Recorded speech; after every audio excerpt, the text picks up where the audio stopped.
Le président de la République sur le chemin de fer de Niamey ce matin à la gare ferroviaire Issoufou Mamadou est allé personnellement constater l'avancement des travaux de réalisation de la voie ferrée. Pour que la fête soit belle à Dosso le 18 décembre prochain, rencontre entre le président du comité intersectoriel chargé de l'organisation de la fête et les opérateurs économiques pour le rôle important qu'ils jouent dans la chaîne. En prélude à la tenue de la 4e session du comité de haut niveau sur la sécurité alimentaire dans l'espace UEMOA, les différents ministres de l'agriculture et de l'élevage des 8 pays ont tenu une réunion ce matin. Mesdames et messieurs, bonsoir. Merci de votre fidélité de suivre ce journal. Les travaux sur le chemin de fer Niamey-Cotonou en passant par Dosso se poursuivent activement à Niamey, un chantier qui tient à cœur au président de la République. Le chef de l'État s'est d'ailleurs rendu ce matin sur le chantier pour constater l'avancement des travaux. D'amples explications ont été fournies au président Issoufou Mamadou qui tient à se rendre à Dosso par le train pour les festivités entrant dans le cadre de la fête du 18 décembre. James Didier. C'est sous une pluie fine que le président de la République Issoufou Mamadou a effectué cette visite pour constater de lui-même l'état d'avancement des travaux de construction de chemin de fer dont l'arrivée du train de la cité de Germokoy en provenance de Niamey est prévue pour le 18 décembre prochain, date qui coïncide avec le 56e anniversaire de la République, ainsi fête tournante qui sera célébrée cette année à Dosso. Cette visite intervient un mois après l'inauguration officielle de la gare ferroviaire de Niamey par le chef de l'État en présence de ses homologues du Bénin et du Togo. Accordant ainsi un intérêt particulier à cet ambitieux projet de construction de chemin de fer, le président de la République a trouvé une équipe très engagée et déterminée à relever le défi, celui d'atteindre la ville de Dosso le 18 décembre prochain avec une réalisation de pose de la rail de 2 à 3 mètres par jour en ville et de 1 km à 2 km par jour à la sortie de Niamey. On a déjà réalisé depuis dimanche dernier, date à laquelle on a démarré les travaux, 350 mètres d'alignement de rails et de traverses. Ce chantier va progresser jusqu'au péage à la sortie de Niamey. En parallèle de ça, dès qu'on va avoir un tronçon suffisamment long, on va commencer à ballaster les voies et à régler finement les rails. La voie ferrée arrivera à Dosso le 18 décembre. Pour l'instant, il n'y a pas de difficulté majeure. Les services de l'État nous aident au quotidien pour surmonter toutes les petites problématiques que l'on peut rencontrer. Aujourd'hui, la vitesse de pose est de l'ordre de 200 mètres par jour. Comme on est en site urbain, il est difficile de mécaniser plus sans gêner la circulation, donc on travaille beaucoup à la main. Dès qu'on sera sorti de Niamey, on va mobiliser plus de moyens mécanisés pour essayer d'atteindre une cadence de pose entre 1 et 2 km par jour. Tout le processus de la pose de la rail en passant par le boulonnage, l'interface, la terre pleine, la soudure, la qualité des matériaux, toutes ces explications ont été données au président de la République Issoufou Mamadou qui a salué et encouragé cette équipe du groupe Podereux pour le bon déroulement des travaux. Ils viennent de vous dire qu'on va avancer en moyenne, comme cela a été annoncé, à la cadence de 1 km par jour. Pour l'instant, en ville, la cadence est plus faible, mais dès qu'on sera en rase campagne, la cadence va s'accroître. En tout cas, la moyenne sera de 1 km de rail par jour. D'ici Dosso, c'est 135 km. Donc, en moyenne, sur 135 jours, on doit pouvoir finir le chantier. Faites le calcul, 135 jours à partir de maintenant, je pense qu'on sera largement avant le 18 décembre. Et par conséquent, j'ai l'espoir que la promesse qui est faite, qu'on puisse se rendre à Dosso le 18 décembre en train pour fêter le 56e anniversaire de la République, cette promesse sera tenue. Ainsi, au terme de cette visite pleine d'espoir, le président de la République a encouragé l'équipe du groupe Polereux qui emploie une forte main-d'œuvre nigérienne pour la détermination à accompagner le président de la République pour la réalisation de ce vieux rêve de 79 ans.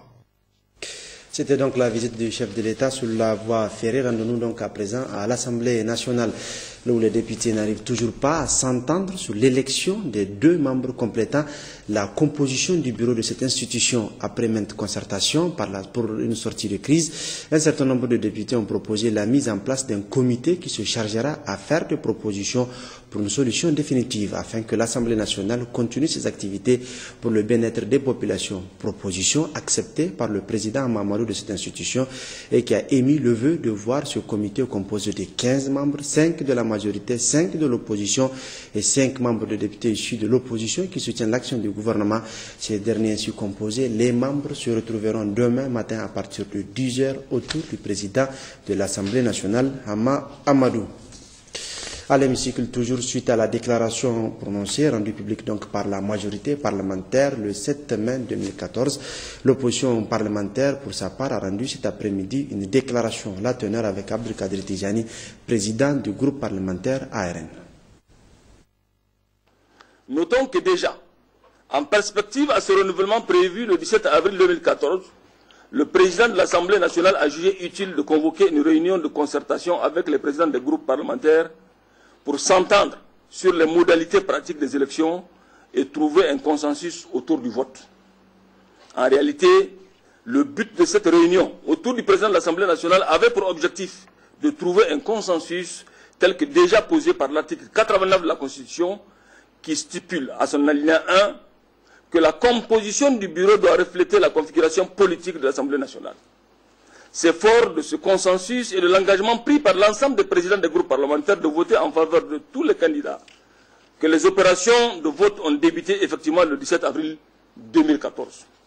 Il est à noter que tous les groupes parlementaires ont proposé à chacun des postes qui leur reviennent un seul candidat.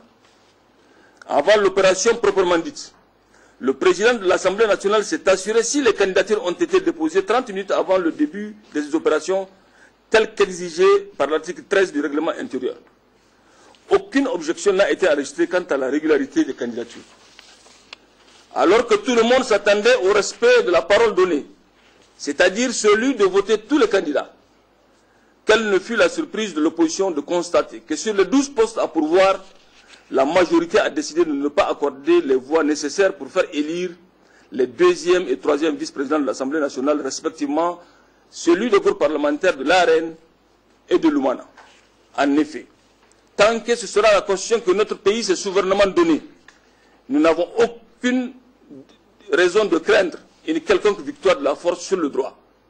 À cet égard, son Excellence Hama Amadou, président de l'Assemblée nationale, élu pour la durée de la législature, a tout notre soutien dans le noble combat qu'il mène conformément à son serment pour une institution parlementaire forte et crédible.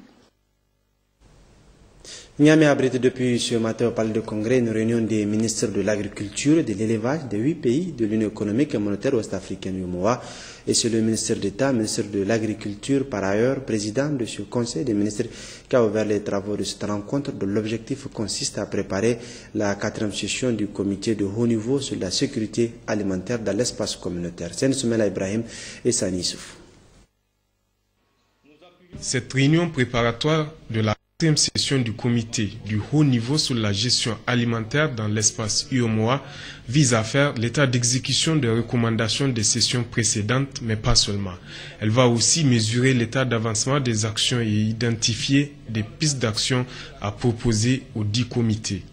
Cette réunion doit donc nous permettre de créer les conditions pour consolider nos avancées dans la quête quotidienne de réalisation de la sécurité alimentaire et nutritionnelle dans notre espace.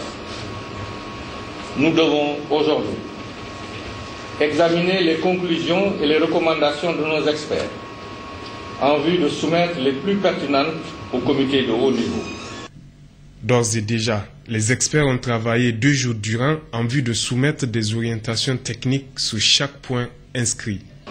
La situation agricole et alimentaire au Sahel et en Afrique de l'Ouest et les perspectives. L'état de mise en œuvre des recommandations de la 3e réunion du comité de haut niveau sur la sécurité alimentaire dans l'espace UEMOA. Le programme communautaire décennal de transformation de l'agriculture pour la sécurité alimentaire dans l'espace UEMOA. L'état de mise en œuvre des initiatives en cours au sein de l'UEMOA et dans la région. L'examen des modalités de mise en œuvre de nouveaux engagements dans la région en matière de développement agricole durable, de pastoralisme et de gestion des ressources en eau. Environ 3,9 millions de personnes sont actuellement dans une situation nécessitant une assistance pour couvrir leurs besoins alimentaires. Et ce nombre passera à 6 millions en période de soudure vers la période de juin à août. Dans la capitale, toujours, le président du comité intersectoriel chargé de l'organisation de la fête du 18 décembre 2014 a rencontré ce matin à Niamey les opérateurs économiques. Objectif échanger et informer ces derniers sur les préparatifs de la fête afin de les sensibiliser sur le rôle combien important qu'ils peuvent jouer pour la réussite de cette fête nationale. Sekinato Abdou Sidoukou. Informer, échanger et sensibiliser les opérateurs économiques sur les préparatifs de la fête nationale du 18 décembre 2014 sont les objectifs assignés à cette rencontre. Une rencontre organisée par le comité intersectoriel chargé de l'organisation de la fête du 18 décembre. Pour les opérateurs économiques que vous êtes, et c'est ça l'objet de notre rencontre de ce matin, il est tout à fait normal d'abord de vous informer et d'échanger par rapport à toutes ces perspectives qui sont envisagées pour Dosso, d'une part, et également souhaiter votre implication dans la réalisation d'un certain nombre d'infrastructures, d'une part, et également marquer vous-même votre propre intérêt en investissant éventuellement à Dosso, en apportant également votre pierre à l'édifice et quelle que soit par ailleurs la forme de participation ou d'implication, parce que c'est un événement national pour lequel chaque Nigérien, dans la mesure de ses possibilités, est appelé à apporter donc sa modeste contribution. Et pour les opérateurs économiques qui seraient appelés éventuellement à bénéficier d'un certain nombre de marchés pour leur exécution, il faut qu'ils se rendent aussi à l'évidence que c'est exigé au plus tard le 31 octobre 2014. Le gouverneur de Dosso a exhorté les opérateurs économiques à une bonne participation pour la construction de la région de Dosso. Ce cadre d'échange et de partage a permis aux opérateurs économiques d'exprimer leurs préoccupations. Le ministre d'État, président du comité intersectoriel chargé de l'organisation de la fête du 18 décembre, a rassuré les opérateurs économiques quant à leurs préoccupations. Il a aussi exhorté ces derniers à s'investir davantage pour faire de la fête du 18 décembre 2014 une fête réussie et de faire de Dosso, Dosso Soga, Dosso la Belle. Le médiateur du Bénin, Joseph Golonfoun, en fin de mission dans notre pays, et celui de la République du Niger, Chef Amadou, ont co-animé une conférence de presse ce matin. Il s'est agi pour les deux personnalités de faire le point de la visite du médiateur du Bénin dans notre pays. Les deux parties se disent satisfaites. Gérard Abdelaziz et Bachir Harouna. Au terme de sa visite de travail et d'amitié auprès du médiateur de la République du Niger, Chef Amadou, le médiateur de la République du Bénin tire un bilan positif de son séjour à Niamey. Cette première sortie est due au fait que des liens anciens existaient déjà entre le médiateur du Niger et le médiateur du Bénin. Nous nous sommes aperçus que beaucoup de choses nouvelles se font, se réalisent, qu'il existe un plan de développement du médiateur de la République du Niger. Il existe un plan stratégique du médiateur de la République du Niger et nous avons échangé. Nos collaborateurs ont échangé entre eux, nous aussi nous avons échangé entre nous. Pour nous, c'était passionnant le séjour. Cette visite du médiateur du Bénin relance ainsi la coopération entre ces deux institutions de médiation à la grande satisfaction du médiateur du Niger. Cette visite ne fera que renforcer et nous propulser en avant pour vraiment rendre concret, tangible la défense des intérêts des populations, la défense de leurs droits. Je donne quelques cas concrets sur lesquels nous travaillons actuellement ensemble.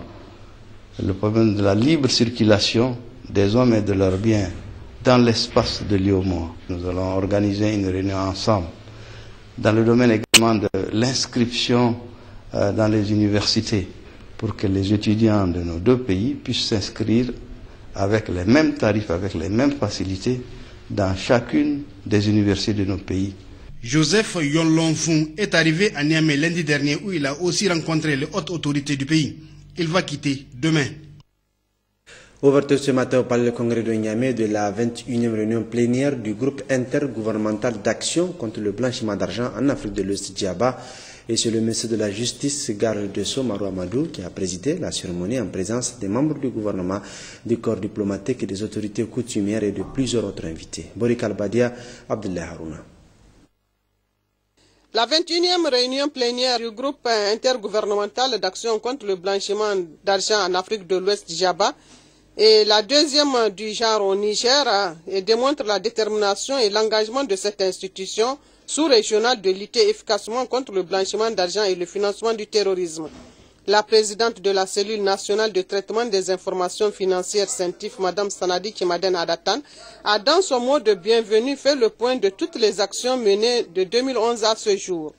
Cette dynamique insufflée au fonctionnement de notre dispositif de lutte contre le blanchiment de capitaux et le financement du terrorisme depuis 2011 a permis l'amélioration et l'opérationnalité de la CENTIF au regard de l'augmentation continue du nombre de déclarations des opérations suspectes et des rapports transmis à la justice. Ces efforts déployés au cours de ces dernières années ont été salués d'ailleurs par les pairs lors de l'examen du dernier rapport de suivi du Niger. Les pairs ont en effet observé que le Niger a fait des progrès réguliers en améliorant son dispositif de lutte contre le blanchiment des capitaux et le financement du terrorisme. Ainsi donc, notre pays a été félicité et encouragé à poursuivre ses efforts tendant à améliorer son dispositif LBC-FT. Le directeur général du Djaba a souligné les grandes réalisations faites de 2010 à 2013, dont plus de 12 600 déclarations d'opérations suspectes qui ont été enregistrées par les cellules de renseignement financier des pays membres. Il faut relever que depuis février 2013, grâce à l'implication sans réserve des autorités et les réformes ambitieuses engagées pour une meilleure conformité de leurs dispositifs de lutte, 2 pays sur les 3, à savoir le Ghana et le Nigeria, ont été retirés de ce processus de suivi renforcé. Avec l'appui technique et financier des partenaires au développement du Djaba, de nombreux programmes de sensibilisation et de formation ont été mis en œuvre au niveau de chaque pays en faveur des différents assujettis et la société civile. Plus de 12 600 déclarations d'opérations suspectes, en abrégé DOS, c'est un vocabulaire commun, ont été enregistrées par les CRF de 2010 à 2013, soit une moyenne annuelle de 3 150 dossiers par an. Le ministre délégué à la décentralisation et celui du budget ont, dans leurs interventions respectives, salué les efforts de la CENTIF Niger en vue de réduire, sinon d'éradiquer le blanchiment d'argent et le financement du terrorisme dans notre pays, quand on sait que ces fléaux sont au cœur de presque toutes les activités criminelles qui représentent une menace pour la paix dans le monde en termes de sécurité intérieure et de stabilité économique, financière et politique de nos États. Le ministre de la Justice a, dans son discours d'ouverture, indiqué que la bataille ne peut être gagnée de manière isolée, d'où la nécessité de la coopération et la synergie des actions à tous les niveaux. Je voudrais féliciter le tout nouveau directeur général, M. Adama Koulibaly, pour sa brillante nomination à la tête du Djaba et lui souhaiter plein succès dans ses nouvelles fonctions. Monsieur le directeur général, alors que vous entamez tout juste votre mandat, vous avez retenu notre pays pour abriter la première réunion plénière de notre institution sous-régionale.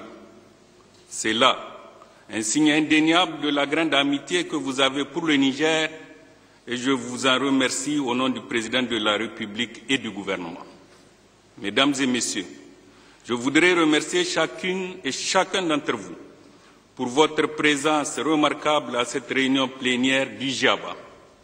Cela montre votre volonté sans faille à mener ensemble une lutte sans merci contre le blanchiment d'argent et le financement du terrorisme de manière concertée au sein de notre communauté ouest-africaine. En effet, le blanchiment et le financement du terrorisme constituent des menaces sérieuses à la démocratie, à l'intégrité de notre système financier, à l'équilibre de notre marché intérieur, à la sécurité des personnes et des biens. La criminalité transnationale organisée constitue une menace sérieuse à la paix et à la sécurité dans notre sous-région. Le blanchiment de capitaux, le financement du terrorisme et la prolifération des armes font partie des manifestations de cette menace. Cette 21e réunion plénière de la commission technique du JABA aura permis de faire une évaluation des CENTIF et participe également à renforcer mutuellement la lutte contre le blanchiment d'argent et le financement du terrorisme. Cette rencontre constitue la toute première organisée sous l'égide de la nouvelle direction du secrétariat du JABA qui a pris fonction le 3 février dernier. Une réunion du Conseil consultatif de la fonction publique en vue de l'examen de l'avant-projet des statuts de la Caisse autonome des retraités du Niger Karéni s'est déroulée ce matin à Niamey. La cérémonie a été présidée par le ministre de la fonction publique et de la réforme administrative, Laouli Chebou, Guy Machetea et Issouf Suleiman. La réforme du Fonds national des retraites engagée par le gouvernement a conduit à la promulgation de la loi du 31 décembre 2012 portant création de la Caisse autonome des retraites du Niger. La présente réunion du Conseil consultatif de la fonction publique vise donc à examiner et enrichir l'avant-projet de décret portant approbation des statuts et l'avant-projet de statut de la Caisse autonome de retraite du Niger, Karéni. La mise en place de la Karéni vise essentiellement à adapter le régime des pensions et retraites au contexte socio-économique et démocratique de notre pays. Dans le cadre de cette mise en place, j'ai installé, il vous souviendra, le 7 novembre 2013, un comité chargé d'élaborer les textes réglementaires nécessaires à la mise en place de la Karéni. Ce comité a élaboré et adopté l'avant-projet du décret portant statut de la Karéni. Et conformément à l'article 33 de la loi portant statut général de la fonction publique de l'État, ce projet doit être soumis au Conseil consultatif de la fonction publique. C'est pour cela que j'ai décidé de convoquer la présente session du Conseil consultatif pour que les membres de ce comité puissent apporter leur contribution à l'enrichissement de ce texte combien important pour la vie socio-économique de notre pays. La mise en place de la Karéni, comme vous le savez, va permettre d'améliorer la gestion des retraites. Elle va permettre de fournir aux retraités civils et militaires des services de qualité à travers notamment la réduction du délai de délivrance des carnets et la mensualisation du paiement des pensions. Il faut noter que la création de la Caisse autonome de retraite du Niger est un vœu cher au président de la République visant l'amélioration de la gestion des retraités en vue de leur fournir des services de qualité. Rencontre des femmes entrepreneurs cette fois-ci ce matin au Palais du Congrès sur le thème entrepreneuriat féminin, un pilier pour la promotion du leadership féminin. Cette rencontre organisée par le ministère en charge de la promotion de la femme et du genre vise à échanger et identifier les difficultés rencontrées par les femmes en vue de dégager des pistes pour promouvoir l'entrepreneuriat féminin au Niger. Plusieurs invités ont pris part à cette cérémonie. Khadijatou Hassan, Askou Jibrilla. Cette rencontre s'inscrit dans le cadre des activités commémoratives de la Journée nationale de la femme édition 2014 qui a comme thème promotion du leadership féminin au Niger. Et pour y arriver, les femmes doivent mener un combat, à souligner la ministre en charge de la promotion de la femme. Mesdames les entrepreneurs, chères sœurs, comme vous le savez, le combat des femmes est de divers ordres, à savoir politique, social et économique. Vous devrez donc vous armer de courage et de détermination pour gagner ce combat. Et c'est cela l'émergence du leadership féminin. Les femmes jouent un rôle très important dans nos économies. Aussi, elles constituent une force vive, un capital humain essentiel à mobiliser de manière plus efficace pour une impulsion nouvelle au développement économique et social. Ainsi, la présente rencontre qui nous réunit aujourd'hui offre l'opportunité de partager avec vous vos expériences et votre parcours à travers des communications portant sur 4 panels. Pour ce qui est des panels prévus au cours de cette journée, on peut citer entre autres la présentation d'établissements unipersonnels à responsabilité limitée d'envergure nationale et régionale, la présentation sur les numéros d'identification fiscale, comment faire l'immatriculation du personnel de l'entreprise et la chambre de commerce, et enfin la communication du réseau des femmes chefs d'entreprise. Et tout ceci vise un seul objectif, déceler les difficultés rencontrées en vue de trouver des perspectives d'avenir pour l'émergence de l'entrepreneuriat féminin au Niger. Les activités de la semaine scientifique, sportive et récréative des élèves du lycée d'excellence sont officiellement lancées ce matin et c'est la ministre des enseignements secondaires qui a donné le coup d'envoi de cette 3e édition des journées scientifiques des élèves du lycée d'excellence qui cette année a pour terme l'énergie au service du développement. Mariam Dakou, Hadiza Hamidine. Cette cérémonie ayant regroupé autour de la ministre des enseignements secondaires et des responsables du lycée d'excellence de Niamey, le ministre en charge de la jeunesse et des sports et son homologue de l'emploi, ainsi que les élèves du dit lycée et ceux des autres établissements scolaires de Niamey, marquent donc le lancement officiel de la 3e édition de la semaine scientifique de l'élève du lycée d'excellence. Cette année-ci, nous avons choisi comme thème l'énergie au service du développement. En effet, nul n'ignore l'importance de l'énergie dans un pays comme le Niger, dont le rêve est de se développer sur le plan économique et qui dispose d'importantes potentialités dans ce domaine. Le proviseur de cette école ainsi que la présidente des parents d'élèves ont à saluer l'organisation de cette semaine qui se veut un cadre de partage et de renforcement des valeurs socio-culturelles et académiques. Abondant dans le même sens, la ministre des enseignements secondaires a notifié tout l'intérêt de ces activités.